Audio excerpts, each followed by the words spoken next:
I get to walk around the room like I do in my classroom back at home. I have a feeling that the slides I'm going to present to you now are possibly a little redundant, to be honest, because we've been talking a lot about patient-reported outcomes already today. But as you can see from what these slides cover, we're kind of taking a step back here a little bit. So I'm going to talk about what do we actually mean by patient-reported outcomes, why are they particularly important. I do want to say a few things about the use of PROs in health technology assessments, and I have a few kind of graphs that I'd like to try out on you, and particularly what we think the role of patient advocates and patient organisations are in using this kind of methodology going forward. Good. So, what are PROs? Traditionally, measuring the success or otherwise of a particular intervention or therapy has been part of the clinician's job. It's the doctor's job, traditionally, to figure out, is what I'm doing working? Okay? And I've got various tests and measures and numbers, etc., that kind of prove that the drug's doing what it should, or that or maybe it's not doing what it should. Okay, but traditionally it's been part of the doctor's job to do that. Now, PROs, patient-reported outcomes, are a way that the patient themselves measures the success or otherwise of the intervention. Okay, so it's the things that matter to the patient that now come into play. And they're not necessarily, as you all know, the same as the numbers on the doctor's chart. Okay. Now, the way that PROs typically work is that there is a standardized, in other words, the same everywhere, same questionnaire that is put before the patient, and the patient is asked, how do you feel? But they're asked in a very, very systematic and standardized way. Okay? But they are asked about the things that matter to that specific patient. Okay? So, the history of this is that PROs have been gathering kind of popularity and acceptance over the past 10 to 15 years. And as we'll touch on in a minute, they are increasingly being used in health technology assessments. A little bit of terminology I'm going to mention here as well is that there's a related concept of the patient-reported experience. So the patient-reported experience is highly related, obviously, because it again uses a standardized questionnaire, but it's not so much about a particular drug or a particular therapy, it's about how you feel generally. And you'll see that that's particularly important when we come to measuring quality of life and burden of illness. Now, why are they important? We live in a data-driven world. Okay? More and more, we live in a data-driven world. When a professional makes a judgment, increasingly, and I think this is the world we're already in, that professional needs quantitative data to back up their judgment. Maybe it's there for them to defend that judgment in the future, maybe it's there to give them reassurance, but for whatever reason, the data needs to be there. The problem is that patients don't think in data. Patients think about the way they feel. Okay, so we need a way of making that bridge between the way patients feel and some data that a clinician can base a decision on. Okay? So I like to see PROs as this kind of bridge between, I'm feeling really crap today, and actually being able to write that down in a way that a clinician or even the patient themselves can record that and can state it in a very kind of unemotional, very rational, very systematic way. So that's the power of the patient-reported outcome. It's that bridge between the way we feel about our illness on any given day and being able to write it down in a very, very systematic way. Because saying one day, I'm feeling really, really bad this week, I don't know what it is, just not myself, that's fine. I mean, that's a real world expression of how you actually feel. But then think of that from the clinician's point of view. You go, how do I kind of judge that against what you said last time you were here? Because I seem to remember you said something a bit similar last time. So by having this sort of more systematic way of recording that, we then have some data that clinicians feel confident that they can act upon. Our good friend Ruben Mesa has said this. I'm not going to read out the whole thing. I will skip straight to the last sentence, which says, guidelines, PRO to PRO tools are an integral part of the NCCN guidelines for MPN treatment. You know this already.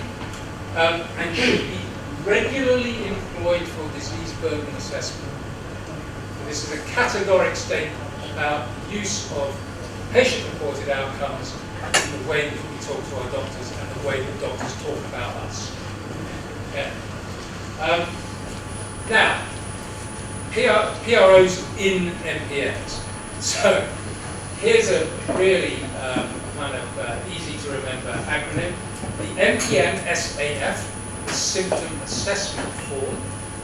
TSS, the Total Symptom Scorecard. Okay. For short, this is called MPN 10. Okay. This is what the paper version of MPN 10 actually looks like. So here's the systematic questionnaire that patients are presented with, and you get to it's 10 because there are 10 things that you're asked to think about, and it's also 10 because you score yourself 0 to 10 on each of those criteria. So they are. Then you can't read it from where you are. They are fatigue right at the top. There's a reason it's right at the top. It's the biggest thing that MPN patients feel.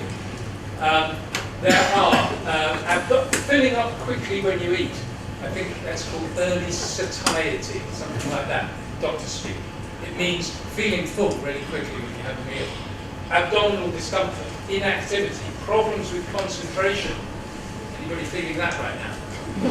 Okay. Night sweats, we've heard about that one already. Itching. I won't bore you with my itching stories, but believe me, a chainsaw and my legs kind of felt like that some of the time. So I would have been right up here on some days on itching. Bone pain, fever, and unintentional weight loss in the last 6 months. Not feeling that right now. Okay.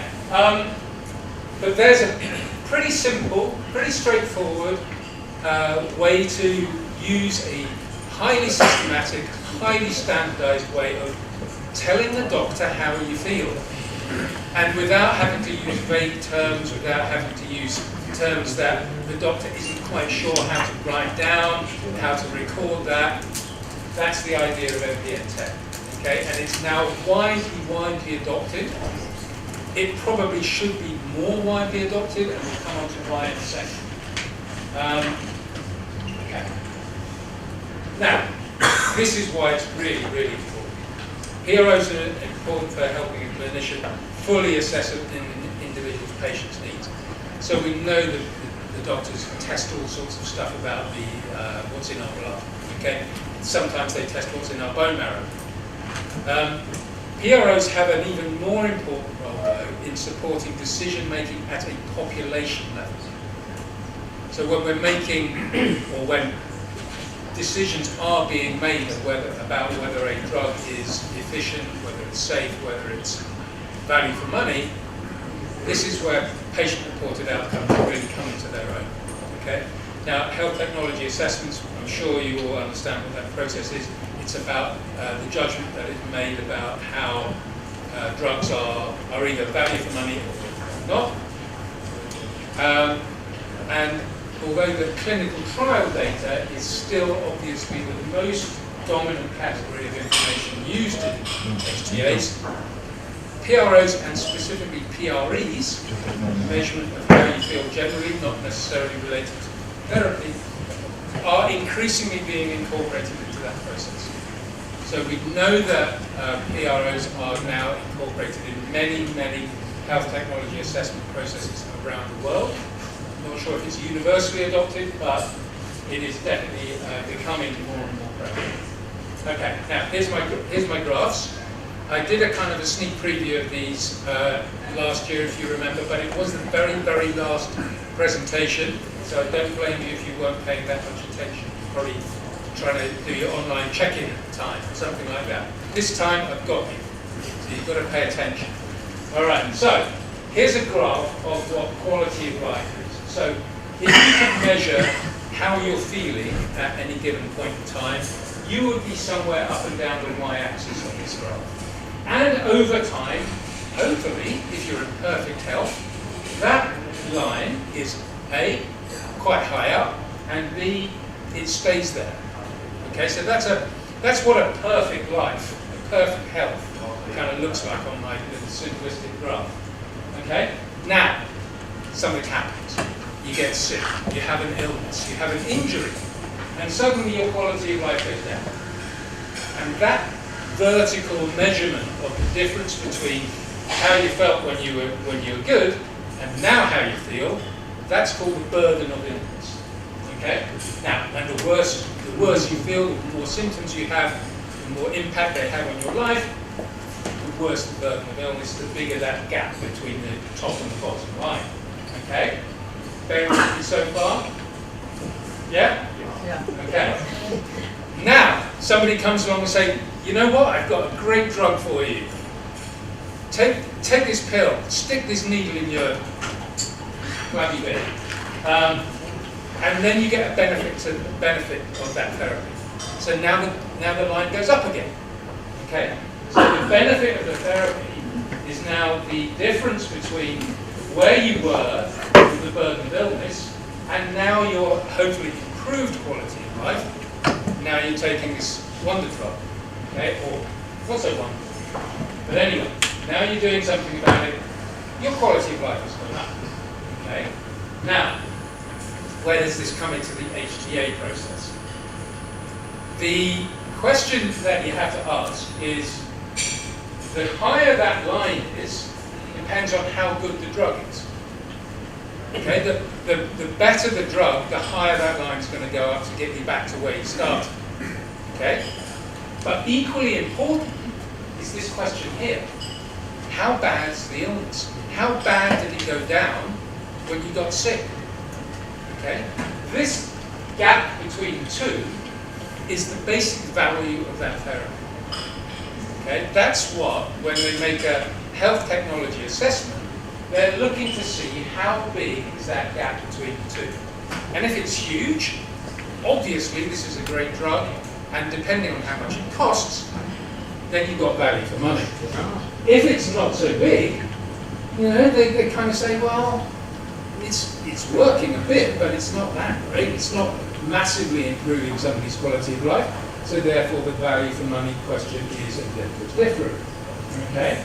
So the two questions are, how good is the drug, how bad is the illness? Now, who are the experts in that? Okay? The drug developers, the clinicians, the researchers, they're great at answering the question, how great is the drug? Is this working now? Fantastic. Okay, so, actually, I'm not sure if this is better or worse. So the experts in how good is the drug are the professionals, right? Because they've been working on this drug for years, they know how it works, they know how to measure how it works, etc., etc. So those are the guys that are going to tell us how high up the line is here. But guess what? Who are the people that's going to tell the assessors how bad the illness is? That's where the clinicians, the researchers, don't have such a good answer. That's where the patient-reported outcome or the patient-reported experience comes into its own. This is where we can create a data-driven assessment of how bad the illness is. Okay? And the lowness of this line and the highness of this line are both equally important in determining the value for money of the drug. So you can make it better value for money by clearly proving how bad the illness is, or of course by proving how great the drug is. but both have an equal part to play in the health technology assessment. And what do those HDI guys love to see when they're making that decision? Data. And that's what a really robust, systematic measurement of the patient experience is all about. It's about creating that data set that proves in systematic, defensible, quantified terms the effect of the illness on the patient, the burden of illness. And that's why patient-reported outcomes, especially in these conditions that we all either have or are representing people who have, that's why it's particularly important in this setting. So what's the role of advocacy and patient organizations in all of this? So in two particular ways, I believe. Firstly, in our role as advisors for individual patients, when we talk to the people who are members of our organizations, we can explain to them, using the sorts of words that maybe I've explained to you this afternoon, the importance of being able to quantify, write down, record on the chart the way they feel, okay?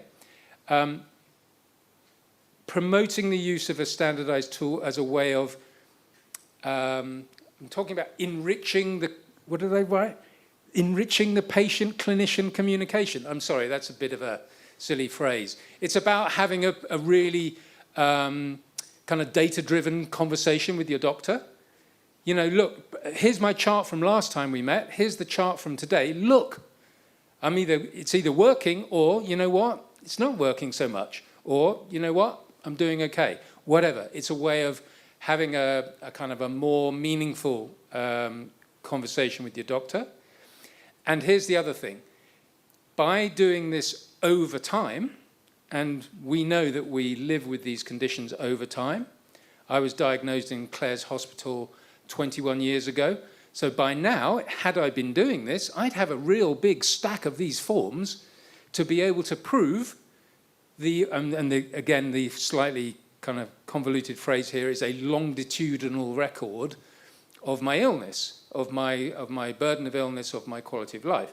And by creating that long-running record, we can prove, we've got the data, we can prove the effectiveness of the drug or the burden of the illness, okay? And that longitudinal record, that long-running collection of those measurements is a very, very important tool, not only for the individual's conversation with their physician, but then if we start gathering that as a community, then we start building the case for reimbursement. Then we start building the case to say, this is how low that line is. This is what our patients really feel about their illness. And you know what? It's not just we walk into the meeting in NICE with a heart-rending story about how terrible one individual's life was. We've actually got the data. We've got graphs. We've got all the records to point to. It's the sort of proof, it's the sort of mechanism and methodology that people making decisions like that, understandably, want to be able to see in order to defend and justify their decisions. Okay. Whoa. I think I've said everything that I wanted to say on that slide, and that's the end. Any questions?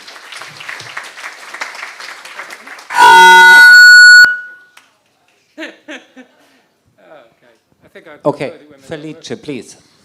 Thank you, John, for your good explanation of the PRO means. I would like to highlight one word you use, illness. It's totally different, the approach for physicians. They look at disease and the grading of the side effect. For example, if you have diarrhea and you work in the front end of the office, and is a low grade of diarrhea for physician because it happen one for day. But for my job, for my personal aspect is best, is a very impact burden. So it's important, as you mentioned, illness. Illness is not only disease, but it's what happened in my life. With this, this is a total different. Okay. Yeah, please. The lady from Canada. Thank you, John. I think that was great. I'm actually an author of PROs in my other life of assessing this, exactly because we do psychoeducational training on memory and aging for older people, and they love it. And that's not enough for us to go to the administrators to say support our program. We've had to do qualitative interviews to find out what about the program do they like. From the qualitative things, we look at themes, and then we've looked at item analysis, and then we pilot them, and we have developed these kinds of PROs so that we can have a quantitative measurement before and after the program to show exactly how effective it's been. And the one thing I think that you showed is you explained the difference between a PRO and a PRE, but I didn't see any measurements. Those 10 questions are all about the physical symptoms. But if you tell me somebody who, when I'm fatigued and I have a special needs child and a full-time job and dinner to make and people to entertain, fatigue in my life is a lot more impactful and debilitating than if I were 70 and retired and I could take a nap in the middle of the day and it doesn't matter. And so the same physical symptoms don't have the same impact on the quality of life of individual patients. And I think what you need to complement or supplement the MPN-10 is to have another one that asks about feelings. You had one question about concentration, but there wasn't really anything about mood And how or, important is that to you in your right. And if you really want to know quality of life, what you showed was physical, reduction in symptom burden over time is for your longitudinal data. And I think what you need to add to that is true quality of life and how it's impacting the quality patient's of an experience. individual's life. And it's very... Do you have any PREs? I don't believe there's a systematic way of measuring PRE. I'm going to talk to you afterward at dinner. I'm looking at Claire literally while I'm saying that.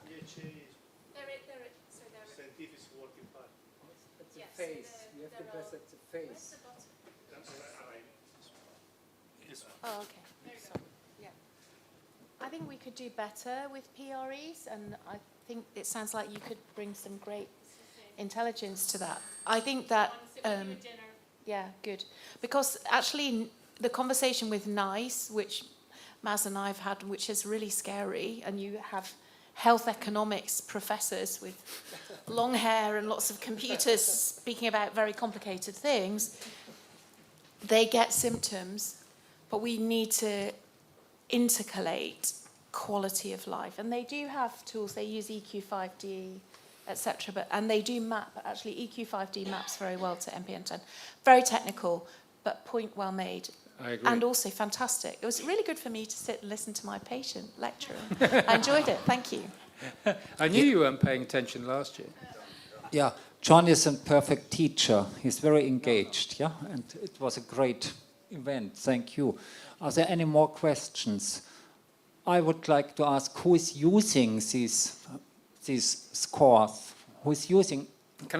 Sorry for interrupting, Werner. There was one point that I did skip over.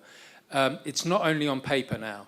There are emerging and in fact available on the App Store in some countries, not all, and presumably in the Android App Store as well, an app for doing exactly this, for using MPN-10 to track your symptoms on your phone, right. And automatically it creates the longitudinal record, and optionally you can download that longitudinal record, print it out and take it to your doctor. Print it out, bring it to your patient advocate so they can add it to the database. Okay. That kind of thing. Michelle, you wanted. Okay, hold on. Okay, I don't want to, no more feedback. So we adopted the MPN-10 for the My MPN patient registry, which is still only in the States. but our goal is to have it be available to people anywhere. And we're really privileged to have Dr. Claire Harrison on the steering committee, so she knows that this is a goal of ours and we're trying to make that available. But it's exactly to the point of John's presentation that for us to get patients the tools to record their own information and then to give them the opportunity to also share that in a de-identified basis with the research community, we wanted to make sure to live our values of making data available to the community so that they can figure out what the goals are going to be. And then the point to the emotional part of things, we don't actually have surveys about that in the registry now, but it's a dynamic and it's a ever-changing thing, so that's something we could change over time as well. There was one more, please. Yeah, I just want to say, could you use the micro, please?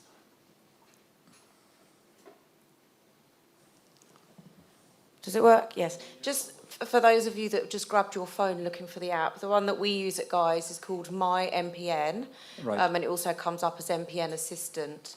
So, and it's available on Android as well as Apple.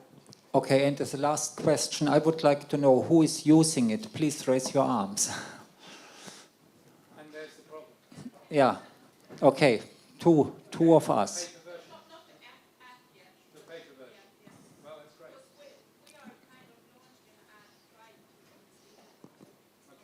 Okay. Ask your farmer rep to give you some money to do that.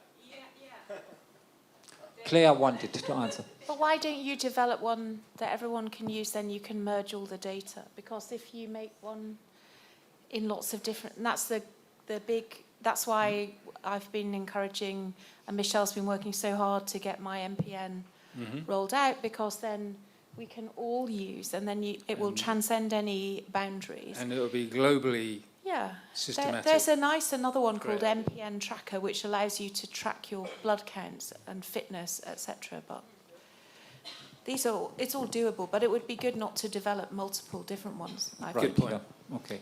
The last, please. And you have to get people to do it every day or once a week or something, because if they only do it when they're not feeling well, it's going to skew the numbers, obviously.